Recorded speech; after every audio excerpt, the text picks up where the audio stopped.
I do not know what is up with this thing. It just goes on and off. Smartphone is smarter than I am. One thing I'm not going to miss is you laughing at me. So, why do the insects have so much diversity? Coevolution. The answer is coevolution. Coevolution with what group? Does anybody want to take a guess?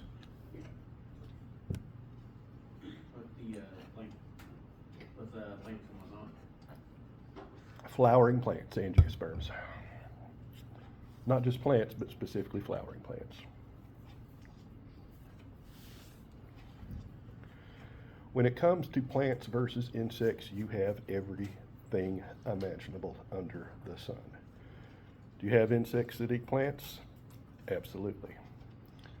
Do we have plants that eat insects? Absolutely.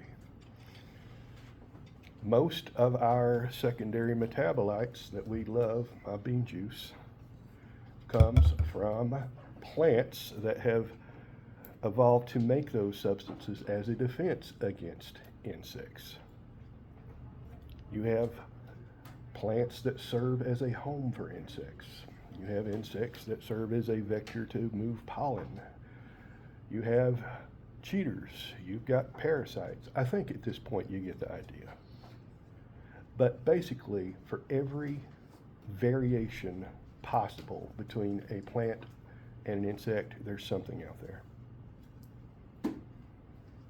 And if you were to take all of the insects in the world and weigh them, and you could take every other single animal on the planet and weigh them, the insects would outnumber the others. Bugs are everywhere. So, some people define success with a backbone and a brain. Others say mass, others say diversity. When it comes to the bugs and all the other critters, everything goes. Everybody cool with that? And I could talk a lot more about each division, but I think that you've probably covered animals since you were in elementary school to the point where everybody is at least passingly familiar with the divisions of vertebrates. Am I correct on that? So instead, I would like to bring up something called ecology. Ecology.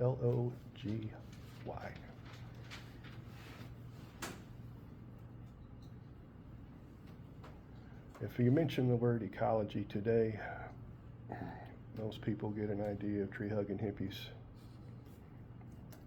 And yeah, I'm poking fun at stereotypes, I'm not knocking them. The environmental movement. But what ecology really is the study of relationships. It is the study of relationships between living organisms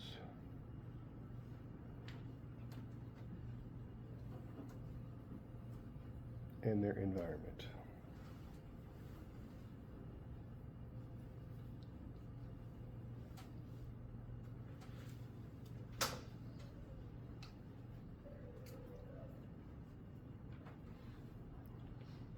And you can look at relationships within a species, male-male competition, we've talked about that, female mate choice. A lot of sexual dimorphism arises from this ecological relationship. Does anybody know what sexual dimorphism is? Like differences between genders, like female birds tend to be darker, like lower colors than males. Bingo. Think of the cardinal. Cardinal male is bright red, isn't it? It has to be.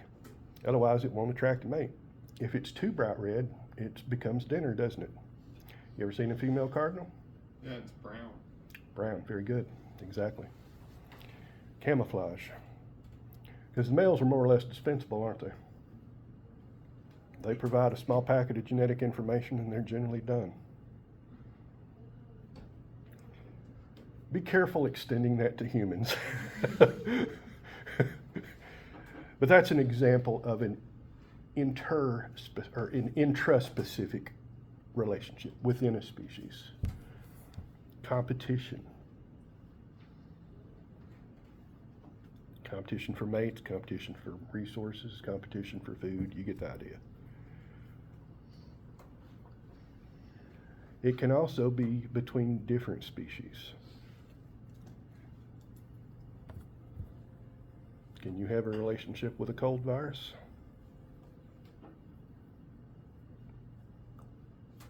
Yes, you can.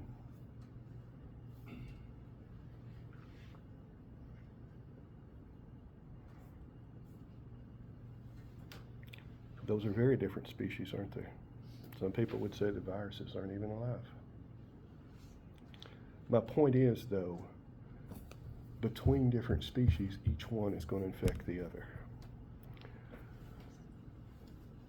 One of the reasons the original strain of the Black Death died out was because it killed too many people. True or false? It's advantageous for a disease to be deadly. False. You want to infect people, not kill people. Because can you infect a dead one? Can the dead person infect more living people? See where I'm going with that? That is a relationship between species. Everybody see how that goes? And finally, you can have a relationship between an organism and its habitat or environment. An organism and its habitat or its environment. I think all of us, even me, would agree that if I were to step out the outer door right now, dressed the way I am, I would probably find that environment to be unpleasant. Even me, as much as I like it cold, that woolly end, it's a little bit too much out there. I do have the jacket and the gloves. Tanner finds this one in here to be uncomfortable, am I right? That's why she's wearing the big sweater. Most of you are wearing something. I think me and Landon are the only ones in here wearing short sleeves. He's got a jacket. Well, we've got jacket, but we got the jacket off right now. Most of you are wearing hoodies or long sleeves or sweaters. A couple of you even got coats on over your long sleeve shirts. I had to go home and get a spare jacket. I went to the gas station at my house and I walked out of that wind about cut me in half. Cold is fine. I can sit in the cold, but when that wind comes. That wind and it's wet. When I drove up this morning, that sleet. I got up at 4:30 and the temperature has dropped since then. It was warmer 8 hours ago. I know. Is that the environment? Yes. The environment is simply all physical factors. All physical factors.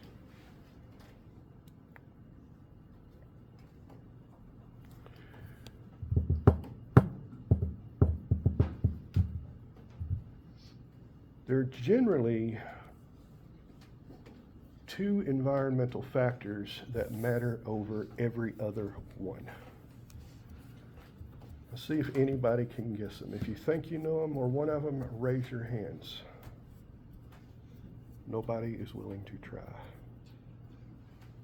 Here I start off class singing your praises. Are you tapping your pen and trying to signal me you want to answer? No, I'm just thinking. Morse code. Lost in thought? Unfamiliar territory? What about like the seasons? The seasons, like the temperature? This temperature, that's number one. Good job. Temperature is number one. We've alluded to the second one already. What's the second one? guessing like climate one, like climate, like weather and whatnot. You're close. You're right on the edge of it. Water, precipitation.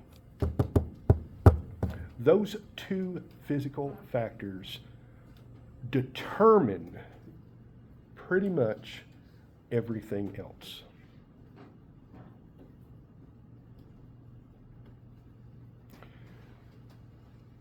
The technical term for variation in temperature and precipitation is called weather.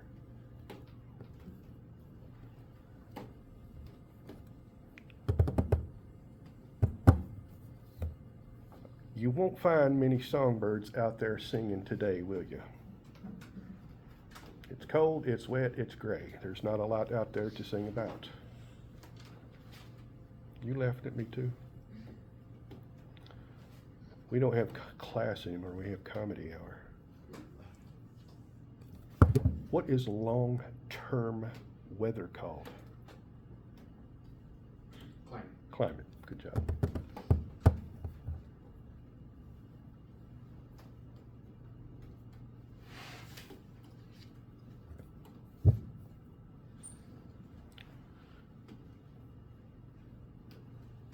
Which brings us to something called climate change. Climate change.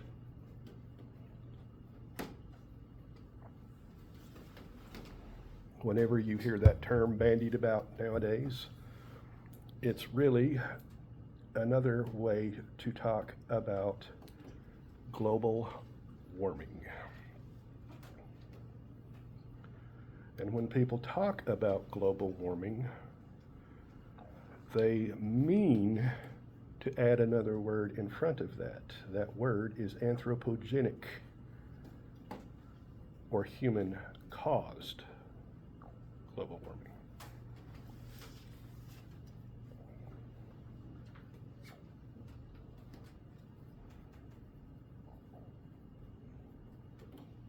Is it warmer? Is it hotter? What do you all think? Well, okay, let's define some very, very clear terms. Global warming is simply an increase in the overall average temperature, the overall annual average temperature.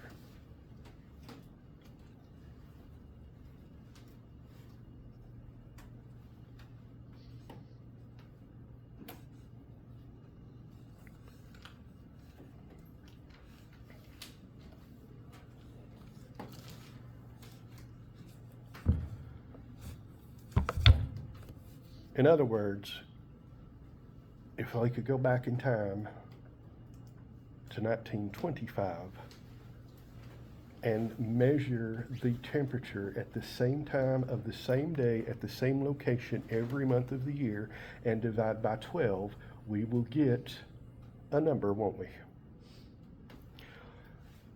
100 years later, is that number lower, higher, or the same? Depends on the season, but No, annual. Oh, That's why we annual. divide by 12. It's a good point. I appreciate you bringing it up. But is it lower, equal, or higher? What do y'all think? Probably higher. Higher. That is an undisputed, completely, totally documented historical fact. Now you want to get off in the weeds and get some people angry with whatever you say? Tell me what caused it. And that is where people get upset. Remember the word anthropogenic? Is it human caused?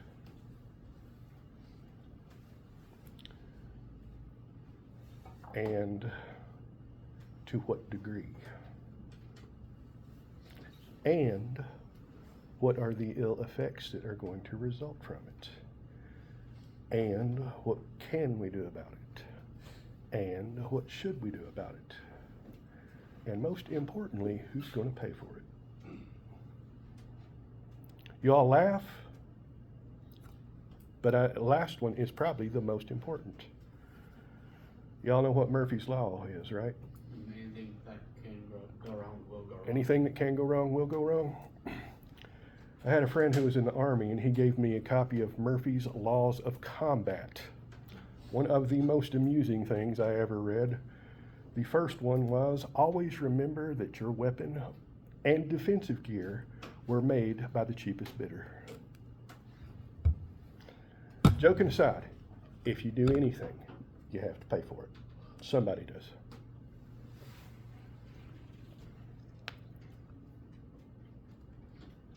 And now you all are waiting on me to tell you where you should stand on this. I was like, yeah, bring it. I wouldn't touch that with a 10-foot pole. Do y'all have any questions that you wanted to ask me on this? Joking aside, I'll answer any question you have. I'll tell you what I think. I'll tell you why I think it. I'll be honest, tell you if it's open to interpretation. I'll be honest and try to give you something on the facts, whatever I can. Mr. Knight is not sure he wants to ask a question or not. What is your general opinion on the concept of Murphy's Law? That has nothing to do with global warming. Okay.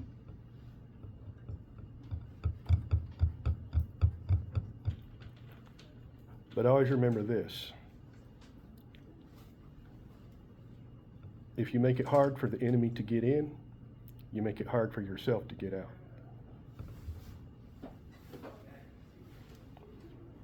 I told you they're hilarious. Tracer rounds, y'all know what those are? They work both ways. No questions? You have a guy willing to answer anything on global warming. Okay, you want to hear my opinion? You're hosed. Seriously, it's beyond too late at this point. It's not a question of if, it's a question of when. But I'm a pessimist. I will say I'm very glad that I am a maladaptive evolutionary dead end and have no spawn, because I don't know how in good conscience I could have any and leave them with this world. If you look at the increase in CO2 within my lifetime, it's not been increasing like this. It's been increasing like that. What is the source of that increase? Does anybody know? A whole lot of fossil fuels and whatnot, I believe. Fossil fuels, absolutely. How do we know that? C14, carbon 14. Do y'all know what that is? You may want to get this down. It is a heavy isotope of carbon. The atomic mass of carbon is normally 12. The atomic mass of C14 is 14. Each C14 atom has 2 extra neutrons. Those neutrons make it heavier.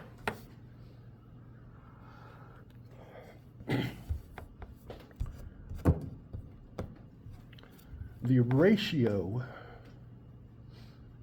of C14 to C12 remains constant in a living organism. Why is that? Well, because you take things in on a daily basis, don't you?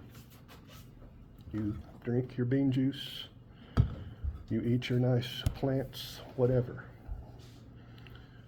Do you eliminate CO2 every day? You breathe it out, don't you? You excrete other wastes. It goes in, it goes out. As long as you are alive, the ratio stays constant, period. What happens when an organism dies? Will the ratio stay constant? No. At this point, it begins to change due to something called radioactive decay. You ever heard the term half-life? The half-life of a radioactive element is the amount of time it takes for half of it to decay into something else. Radioactivity is literally changing from one element to another.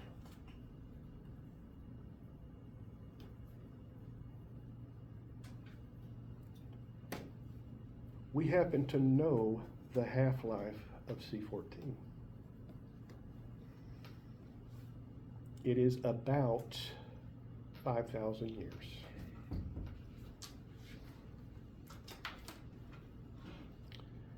This is what allows for radiocarbon dating. When you find a biological specimen, in other words, something that was once living in the past, you can actually tell how long ago it died by measuring the ratio and comparing it to the half-life. You see how much of it has decayed away. It's very accurate. Now for C14, it only works with things that were once living.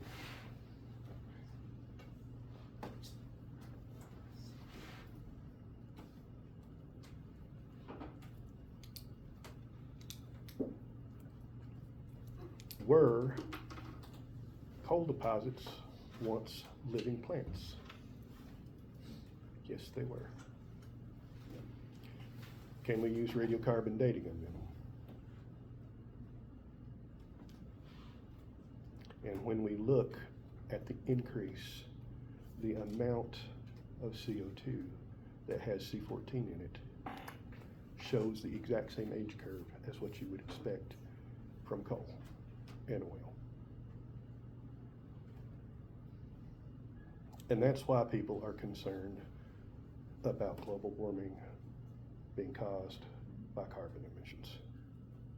CO2 is not the strongest greenhouse gas. Water vapor is actually stronger, believe it or not. But the big concern is how much CO2 has increased. And let me see if I can come up with a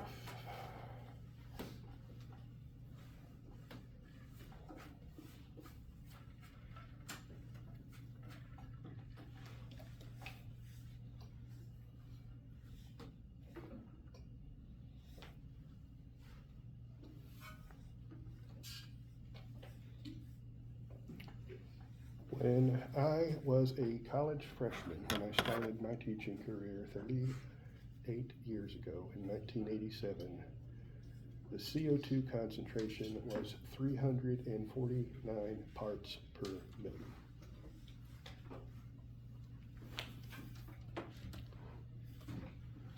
The last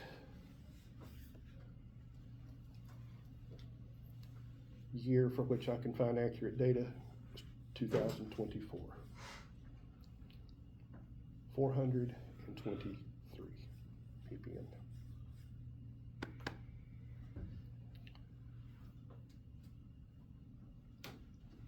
The average for May of this year was hitting 430.5.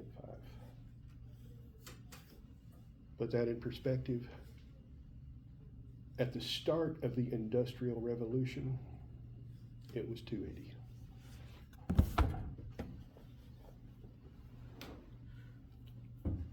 Why should you care?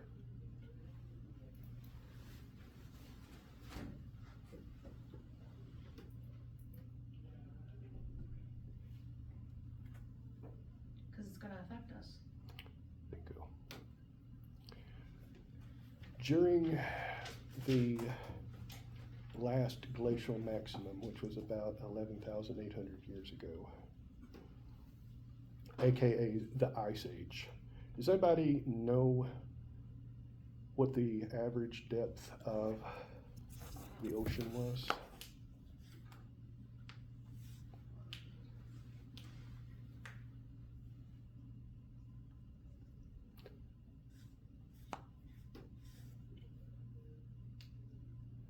Let's see.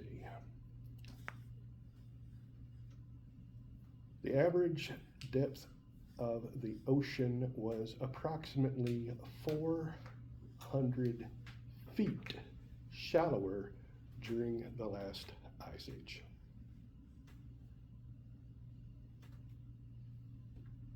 Y'all ever heard of Doggerland? Doggerland is today known as the North Sea, that area of the Atlantic Ocean that exists between the United Kingdom or the British Isles and the Scandinavian Peninsula. They have actually found villages, Stone Age villages, underneath the ocean out in the middle of the North Sea. The English Channel was not the English Channel, it was land. Why should you care? Well, you saw what Ice Age did to lowering the oceans. What do you think reversing the Ice Age did to the oceans? Caused that level to go up, didn't it? Let's see. How much will the ocean go up?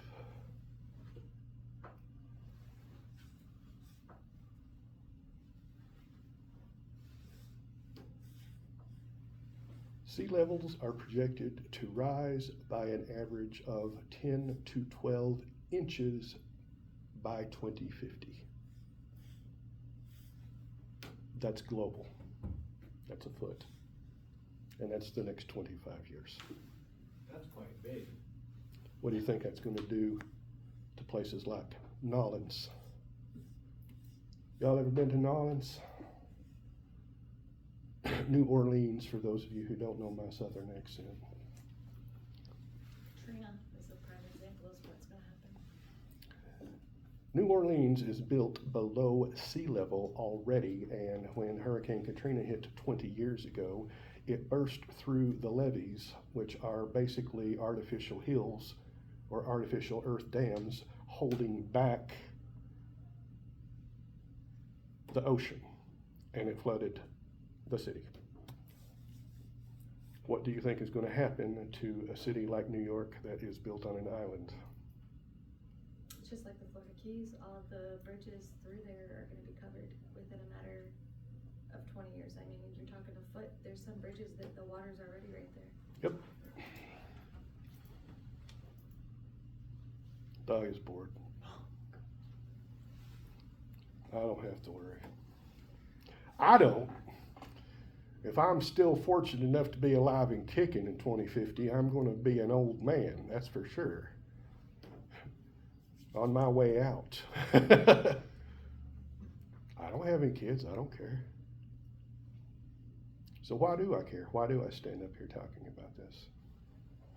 Because I want you to be aware that it does affect you. I want you to be aware that this is not just some bunch of hysterical people screaming.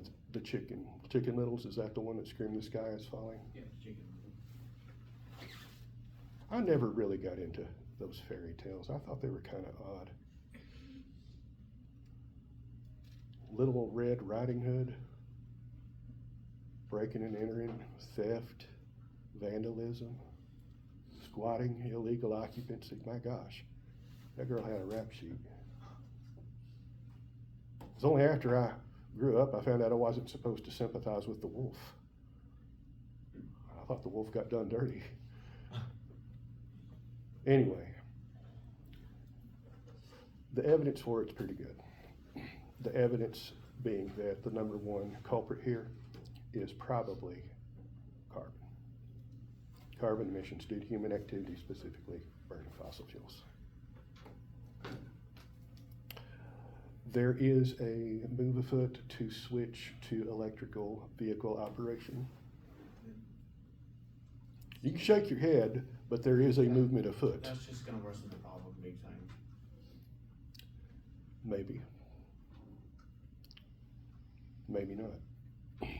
The problem is people just look at gas burning vehicles and all they see is a gas burning vehicle. They don't stop to think about the energy and the resources that go into manufacturing that vehicle and keeping it on the road, right? Same thing. Do you have to manufacture a Tesla? Does the Tesla require certain rare earth minerals to make its batteries? Does it cost money and time to extract those rare earth minerals from the dirt? Process called mining. You ought to look it up. But I mean, back in the 90s, they made a vehicle that ran on oil, and the gentleman that made it was murdered.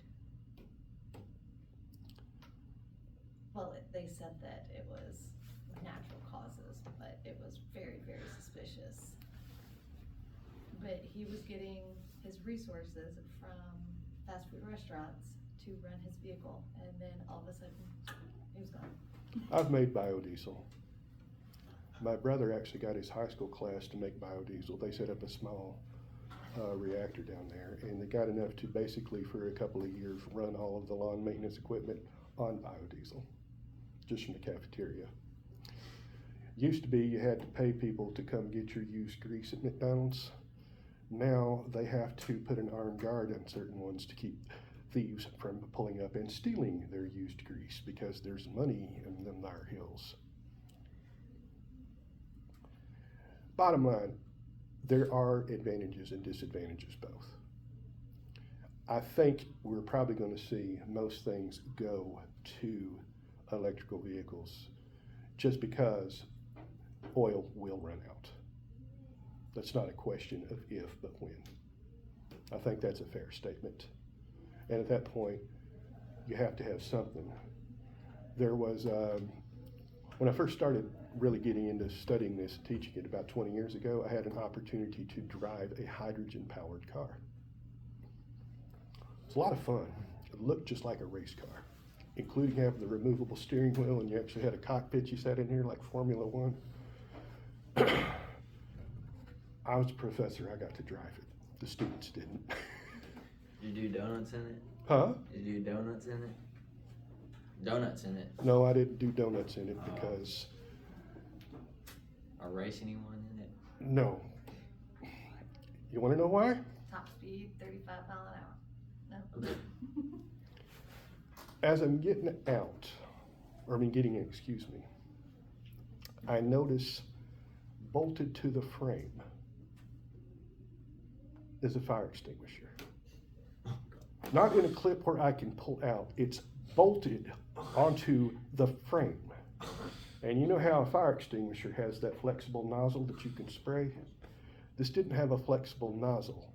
It had a metal pipe coming out of it that went straight from the fire extinguisher into the firewall. Now, the firewall is that sheet of metal that is between the seats and the engine. They're expecting that thing to blow up. Well, obviously, I asked what was the deal with the fire extinguisher. He says, take her for a spin and then I'll show you. So I took her for a spin, had a lot of fun driving it, got up there. He popped the hood. I made very certain to note where that pipe went through the firewall because I wanted to trace where it went. Pop the hood, and what you got underneath there is a standard Nissan 4-banger. They had taken it out of a wrecked Nissan Sentra. It literally could run on hydrogen. Then I traced that pipe, and I noticed it went directly to the manifold. And there it split into 4 separate branches. Each one was hardlined directly into a cylinder. Hydrogen isn't just burnable or combustible. It is also explosive. Y'all ever seen Hindenburg?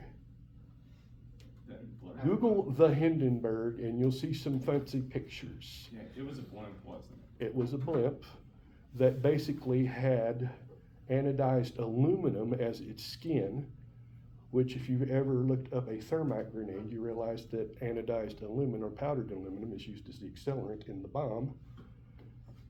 Yeah. Yeah, it became a pretty big fireworks display. Not to mention the gas they used to keep it floating. Yeah.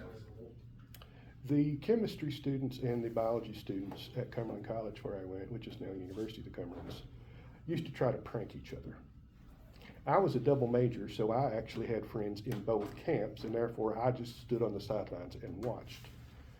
And I happened to see when the chemistry students got a regular balloon filled with hydrogen. Just a kind of little rubber balloon that you blow up. And they taped it to the wall. The science building had a biology wing and a chemistry wing, and they came together there at the L. And they taped it right there at the junction. Then they got all of the meter sticks out of the biology lab, taped them together, taped a candle on the end, and they're holding this about 12-meter taped together thing with a lit candle on the end, and they held it beneath the balloon. They were trying to get a loud, satisfying pop. What they got was a window-shattering, building-shaking boom. And I happily ratted out every single one of them. They had the choice of going through the official college channels, or they could muck out Professor Hicks's stable. They had a very nasty weekend. But you see what I'm saying? That's why I didn't go racing or spinning around, because basically all of the hydrogen was more or less stored in a propane cylinder, which was bolted onto the frame underneath a screw-on container at the back. If I got rear-ended, that would have gone up with a flash and a boom, and I would have been at the bottom of about a 3-foot crater. That's why. I had a chemistry teacher, later, and every year at the pep rally, she'd do the same thing. She'd have a burn, and she'd have a balloon filled with hydrogen, and she would like coat her hand in something that was flame-proof, and she would like tie her arm back, or sleeve back, tie her hair back, and she'd have on all the protective gear, and she would light it on fire, and like hold it, and I don't know how she did it. She lit the bird on fire? Balloon full of hydrogen. And she could control it somehow where it'd be like a. We just decided 20 years ago that explosive things were probably not the best to be keeping in a tank at the back of your car. Google Ford Pinto, and you will see what happens when you have a gas tank at the back of a car. They weren't just an ugly vehicle. They were a death trap. You get rear-ended and it goes up like a ton of TNT. That's probably why electrical are going to be the way. We have a structure that's based on electrical generation and transmission right now, don't we? You don't believe me? Take a look. There's a plug back there. There's one over there. There's one down there. Could I charge my vehicle up? Probably not very efficiently. Probably have to hope that nobody wants to prank me by unplugging it when I run about a 300-foot extension cord out here. But you see what I'm saying? We don't have to build a new infrastructure. We have to build on the existing one. And that goes back to what you were saying, Mr. Knight, about it just compounds the problem, because you're pushing it away from mobile power generation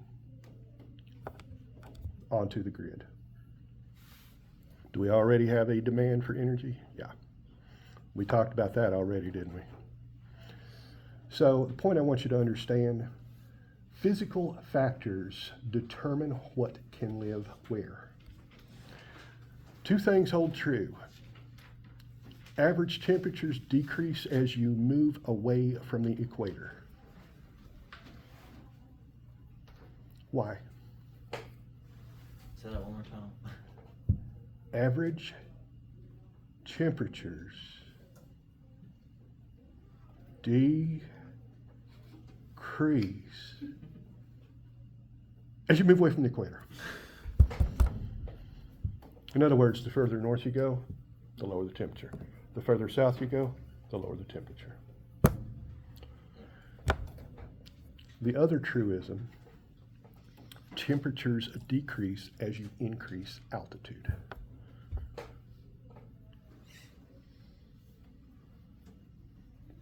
Which is colder, the South Pole or the North Pole? North or south? South. Why? Because it's about 9 to 10,000 feet above sea level. We're about 1,500 to 2,000 feet here. Yeah, I didn't know that, did you? Antarctica is about as high as the Alps, or the Rockies at the least. And I have been up in the Rockies. In June, my brother and I got into a snowball fight. Look up Wolf Creek Pass.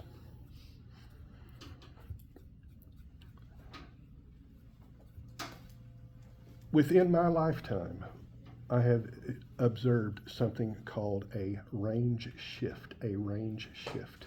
Does anybody know what that is?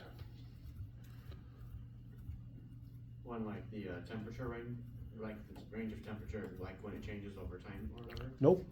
It's not a bad guess. True or false?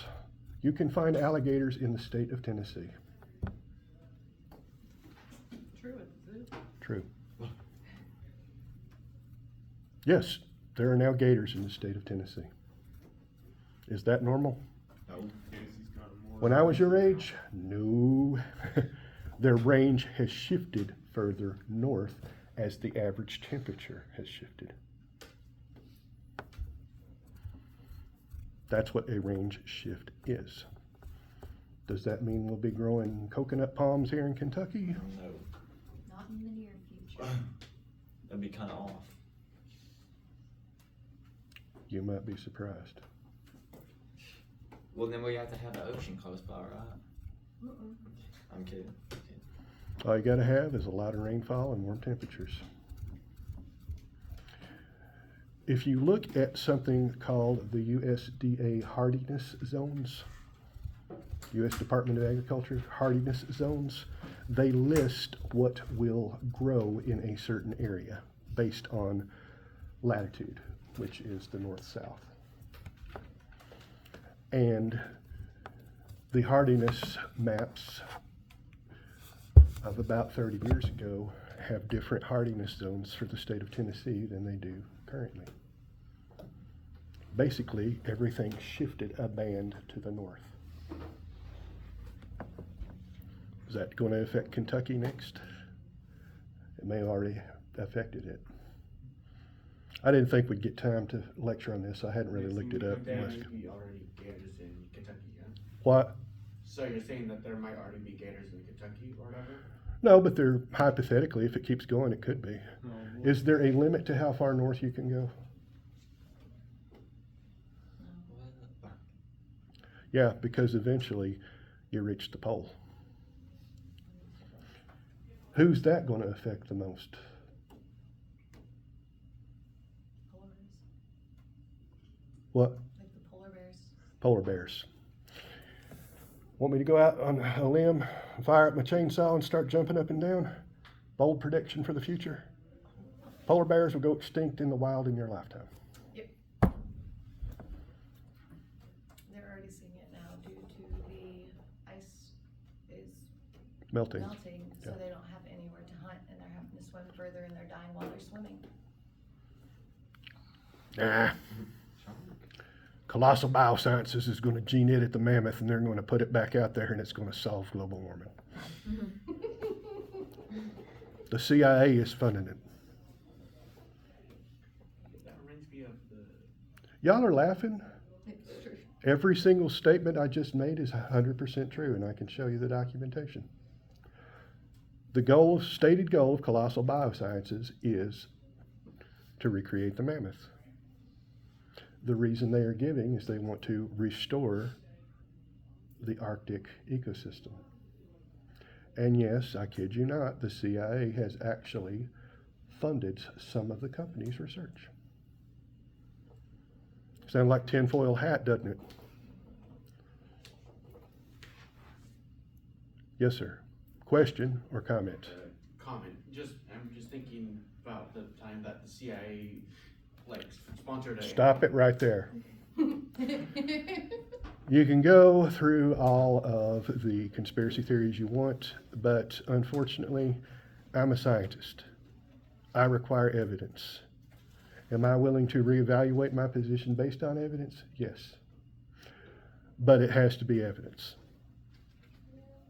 Not speculation, not hearsay, not everybody knows. It's got to be evidence. Anybody wants to tell me JFK was shot by a second shooter? I want to see a picture. I want to see film. I want to see ballistics. I want to see evidence. Nobody's giving it. Same goes for science, doesn't it? Do you think global warming's real, Tanner? You're supposed to disagree with me. You think it's real, Landon? Obviously, but for the sake of the question, I'm gonna say no. Okay.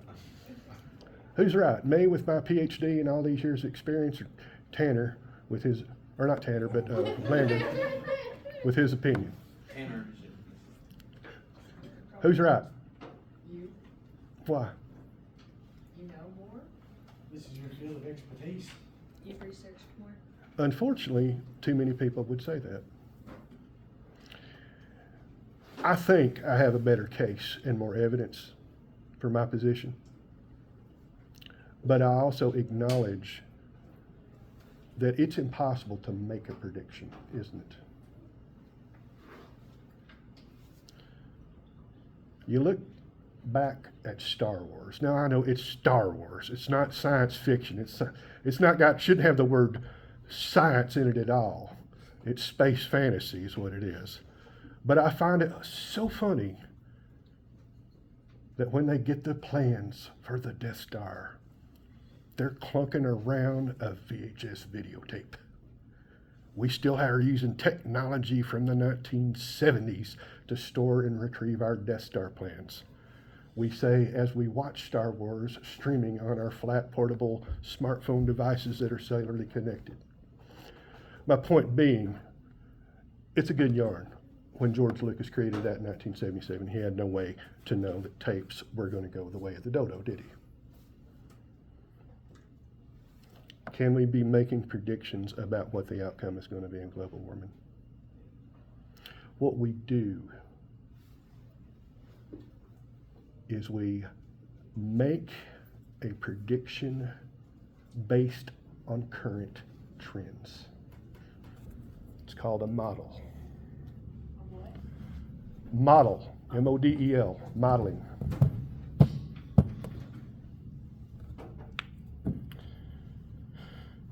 Back when I was your age, we always used to laugh at the weatherman. We still laugh at the weatherman, don't we? They were predicting the snowpocalypse last night, weren't they? Did you get any snow today? A little bit. I had some sleet. There was a car that was at the hospital that had like 3 inches on top of it. I'm like, where in the heck did you come from? That's right. Well, this is because climate, not just weather. Remember, we said climate is just long-term weather, right? Climate is a dynamical system. A dynamical system. Weather's a dynamical system. A small change in early conditions can have a huge effect later. Y'all ever heard of the butterfly effect? Butterfly flaps its wings in Africa, we get a hurricane in North America. Can we predict the weather with pretty good accuracy short term? Yeah. They didn't come right out and say it's going to be this, here, and that amount. They gave a very good prediction for winter weather. And it held true, didn't it? One of the reasons I got up so early this morning was because I wanted to be sure that I was able to check everything and have plenty of time to make it in so I could be here to teach you guys. Could I look at the 5-day forecast now and know what it's going to be on Sunday? They may have a vague idea, but it's going to change hourly as we get there. You see where I'm going with this? Could we end up with runaway global warming? It's a possibility. Could it just mean we start growing palm trees in Kentucky and dodge the gators and have no other worries? It could be anywhere between the extremes, couldn't it? I bring it up because I want y'all to be aware of the potential. Is that fair? Trick question. What's the hottest planet in the solar system? This one. Is it Mercury since it's closer I'd to the say sun? Venus, maybe? One vote for Mercury because it's the closest to the sun. It gets hot enough to melt lead on the surface of Mercury. But Mr. Knight is actually correct. It is hotter on Venus by about 100 to 200 degrees Fahrenheit than it is on Mercury. Because of that like layer of like gases and whatnot. Yep. Like, You've got basically a much denser atmosphere that is buried under layers of sulfuric acid clouds and has a runaway greenhouse effect. We had a probe that landed 10 years ago on Mars that's still rolling around on there. The Russians managed to land one on Venus that lasted 90 minutes. If you were to step foot outside your armored spacecraft in a normal bog standard spacesuit on the surface of Venus, you would be squashed flatter than a pancake, poisoned, suffocated, fried to a crisp within less than a second. Venus is slightly smaller than the Earth. And we've only got one Earth, so I say let's take care of it. But be aware that anytime you have a dynamical system, the best you can do is model current trends. It does not mean you can predict the future. Y'all weren't alive, so it doesn't really matter, but after Gulf War I, Bush Sr. had the highest approval ratings it had in the president in something like 50 years. If anybody had asked if he would win re-election, it would have been a certainty. The election was only a year and a half away. The economy tanked, he mishandled it, boom. Was that predictable, or is that a dynamical system? So don't try to model human behavior. It's basically no better than gambling. And for those of you who gamble, the house always wins, because all the games are rigged to give the advantage to the casino. Any questions about all this? So let's talk about the different types or levels of ecology. The simplest is community ecology. What is a community? Well, you remember how we defined a population when we talked about population genetics? We said it was all the organisms of the same species in a given area at the same time, right? Are we a population here right now in this classroom?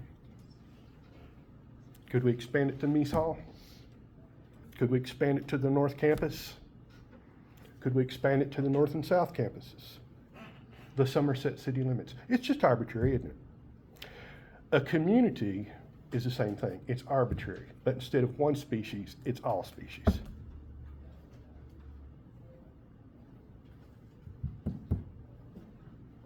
I hope none of you are circulating rhinovirus because I don't want a cold. But it's possible that we, in our little community of species here, we might have some rhinovirus, right?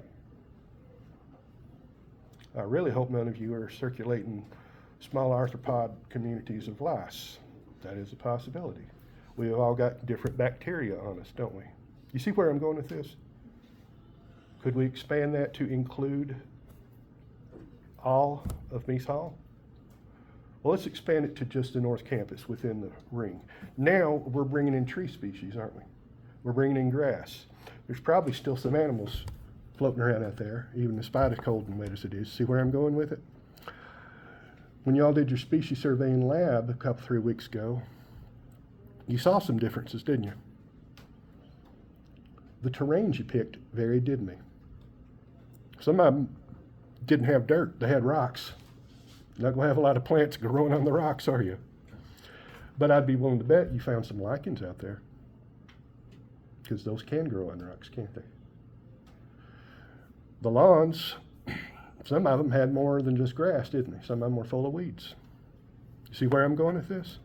Communities are affected by physical conditions and the other species.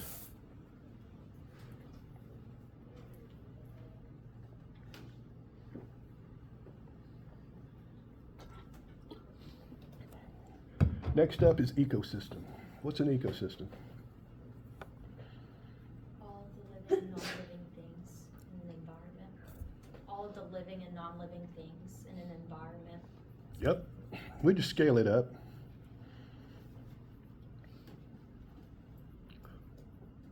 Our lawn has an ecosystem, doesn't it? What about the woods over there? Do you think they've got a different ecosystem? Yes, they do. There's a pond over the hill there. Does it have a different ecosystem? Lake Cumberland has a different ecosystem. You see where I'm going with this? Ecosystems are probably the best to study in terms of large scale and small scale. You can see the effects. Above that, you get something called a biome. A biome, B-I-O-M-E. A biome is a large scale ecosystem.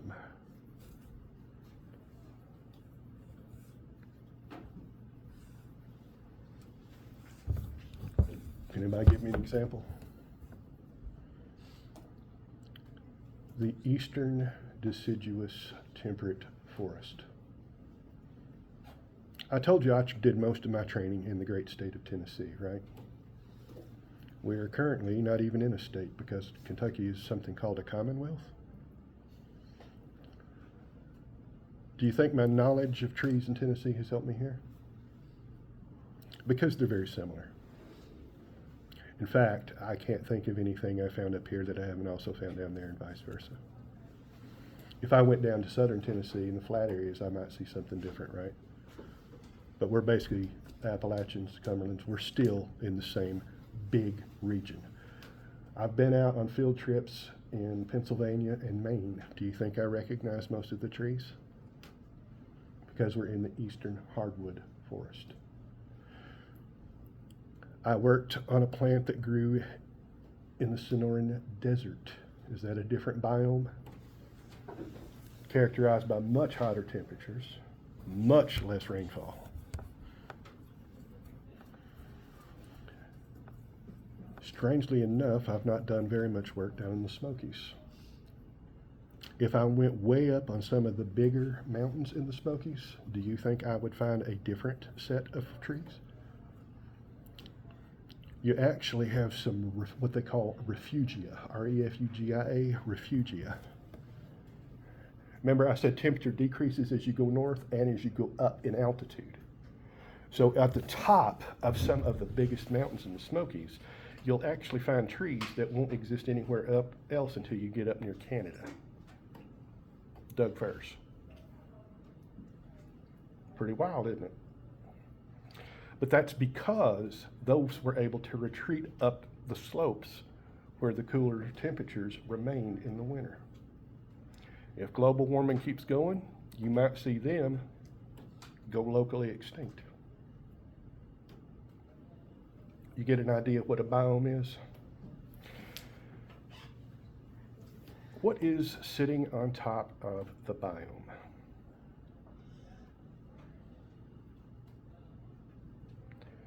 The best term for it is either the biosphere or the ecosphere.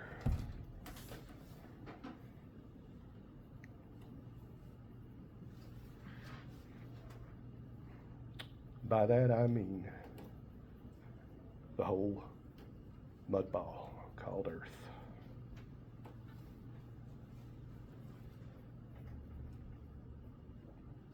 And you may not think that what happens in China has an effect over here, but it can.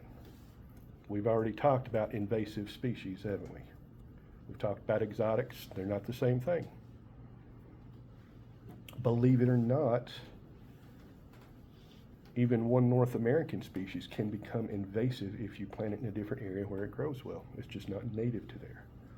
The chestnuts, by and large, that you have, the record trees in America, the American chestnuts, they're all found in the Pacific Northwest. Not because that's the native range, because it isn't the native range. It's because we planted them out there. Y'all familiar with Carya illinoensis? The pecan tree, Tanner. Everybody knows that. Y'all are familiar with pecans, aren't you? You think of pecans, you might think of Georgia. That's one of the reasons they're famous, isn't it? Would you believe that Georgia is actually outside the native range of the pecan? It's basically found along the Mississippi River up from the more southern reaches up into the tributaries along the northern reaches.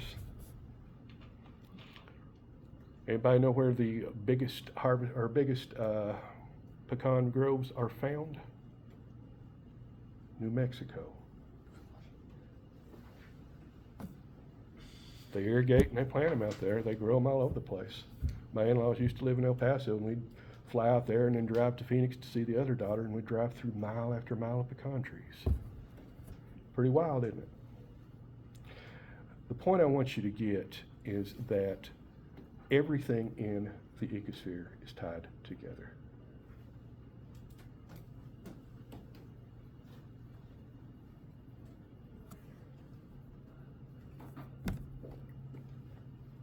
Something that happened 80 years ago could still have an effect on you. Y'all ever heard of the Love Canal?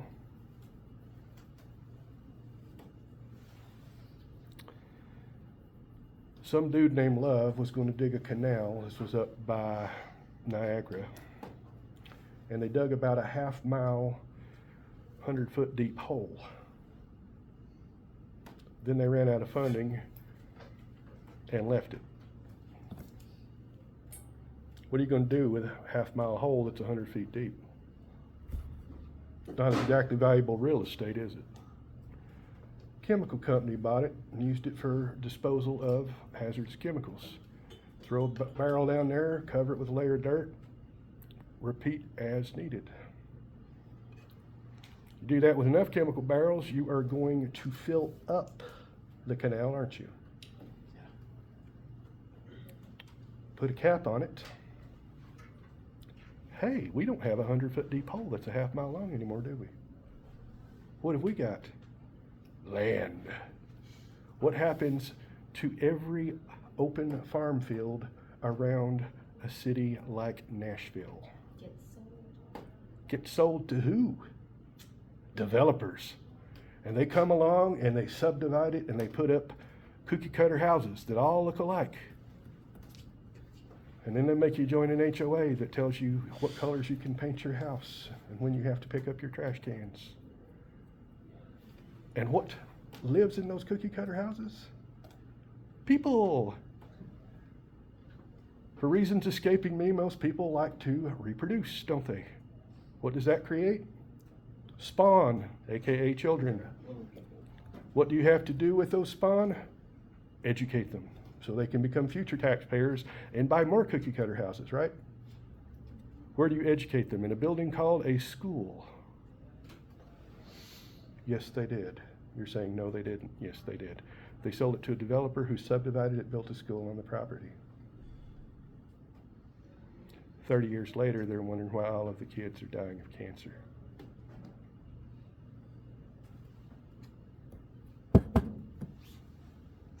What happened in the past can't affect you today, can't it? Big term, microplastics.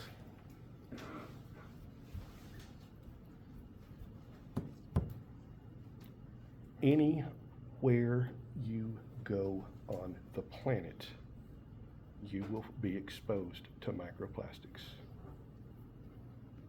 Old growth virgin forest where humans haven't set a foot in 100 years, you'll find them. You may hear the term forever plastics because these things just get abraded smaller and smaller and smaller into tiny little microscopic particles. That's why they call them microplastics. They'll never break down.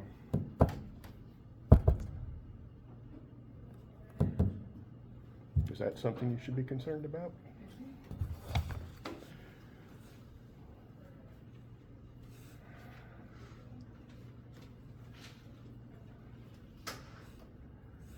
Thomas Midgley Jr. Y'all ever heard of him? Probably has killed more people through his actions than every tin-pot dictator in history put together. This is the guy that invented leaded gasoline. Y'all are too young to remember, but believe it or not, lead used to be a major additive in gasoline. And that pollutant has affected generations. They phased it out in the 70s, but I can still remember being able to buy leaded gasoline up into the 80s. I remember when you went to the pump, you didn't have a choice of premium plus or regular. You had regular or unleaded.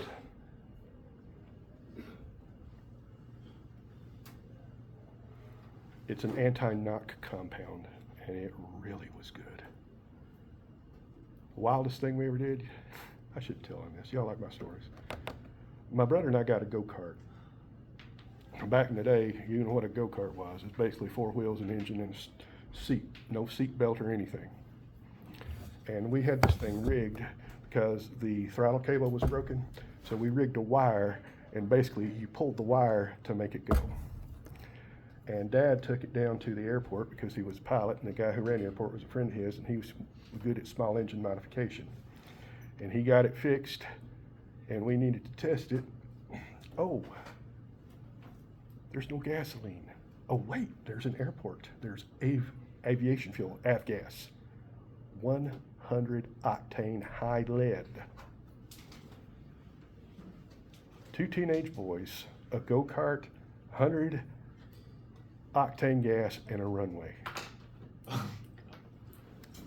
Yeah, we did burn rubber. See you thirsty. There's a statement my mom used to say, she didn't know how she made it out of the 70s. I can believe it. The 70s were awful. Why's that? Bell bottoms, greasy hair, Jimmy the Peanut as president. Oh my gosh.